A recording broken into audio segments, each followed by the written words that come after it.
तासगाव कवठे महांकाळचे राष्ट्रवादी शरदचंद्र पवार गटाचे युवा आमदार रोहित पाटील यांची पक्षाच्या विधिमंडळातील मुख्य प्रदोपदी निवड करण्यात आली आहे।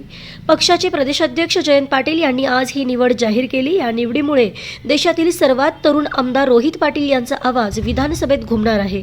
अत्यंत तरुण वयात पाटील यांच्यावर मुख्य प्रदोपदाची जबाबदारी टाकली आहे। नुकत्याच झालेल्या विधानसभेच्या निवडणुकीत रोहित पाटील यांनी तासगाव कवठे महांकाळ मतदारसंघातून बाजी मारली।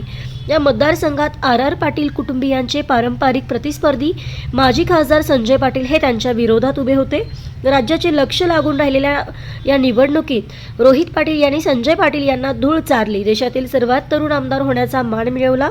दरम्यान राष्ट्रवादी शरदचंद्र पवार गटाकडून निवडून आलेले देशातील सर्वात तरुण आमदार रोहित पाटील यांच्यावर पक्षाने अधिकची जबाबदारी टाकण्याचा निर्णय घेतल्याचे दिसून येत आहे।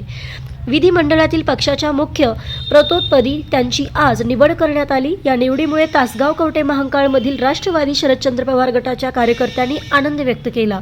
रोहित पाटील हे देशातील सर्वात तरुण आमदार ठरले आहेत। परंपरागत प्रतिस्पर्धी माजी खासदार संजय पाटील यांना चितपट करून त्यांनी विधानसभेत धडाकेबाज एंट्री केली आहे। दरम्यान राष्ट्रवादीचे प्रदेशाध्यक्ष जयंत पाटील यांनी रोहित पाटील यांची आज पक्षाच्या विधिमंडळातील मुख्य प्रतोदपदी निवड केली। त्यांच्यावर आता पक्षाने अधिकची जबाबदारी टाकली आहे। राष्ट्रवादी शरदचंद्र पवार गटाकडून तरुण आमदारांना पुढे आणून आगामी काळात त्यांना राज्याचे भविष्य बनवले जात असल्याचे या निमित्ताने दिसून येत आहे।